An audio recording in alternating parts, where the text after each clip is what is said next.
नागपुर के सामनेर तहसील में प्रस्तावित कॉरिडोर परियोजना का विरोध अब तेज होता जा रहा है। मालेगांव में आयोजित ग्राम सभा में ग्रामीणों ने सर्वसम्मति से परियोजना के खिलाफ प्रस्ताव पारित करते हुए साफ कर दिया है कि वे अपनी 1 इंच भी जगह नहीं छोड़ेंगे।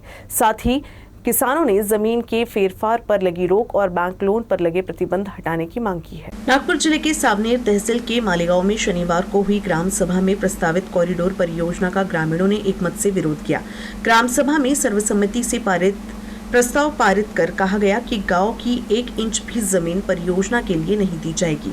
ग्रामीणों ने आरोप लगाया कि कॉरिडोर परियोजना के चलते किसानों की जमीन के फेरफार पर रोक लगा दी गई है और जमीन के आधार पर बैंक ऋण भी नहीं मिल रहा है। ग्राम सभा में इन दोनों फैसलों का भी विरोध करते हुए प्रशासन से तत्काल प्रतिबंध हटाने की मांग की गई।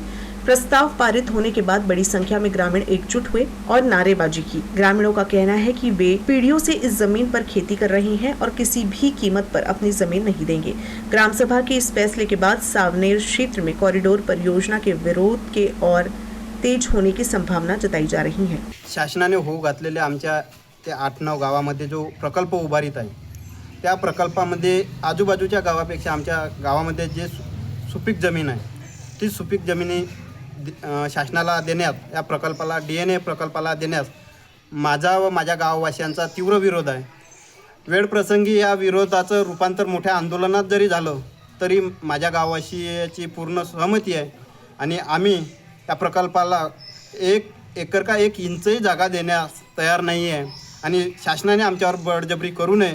जर शासनाने बळजबरी केली तर आम्ही भविष्यात यापेक्षा मोठं आंदोलन करणार आहे आणि वेळ प्रसंगी आमच्या गावाला लागूनच नॅशनल हायवे आहे, तिथे मोठ्या प्रकारचा रास्ता रोको सुद्धा करू।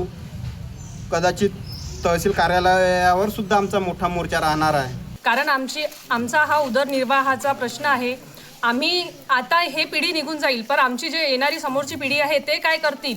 आणि आमच्या गावात इतके शिक्षित लोक आहेच नाही, कारण ते लोक असं म्हणत आहे की आम्ही इतकी नोकरी देऊ, तितक्या नोकऱ्या देऊ, पण हे सगळं फेक आहे, हे सगळं काही रिअल आहे नाही आणि असं होणार नाही आहे भविष्यात।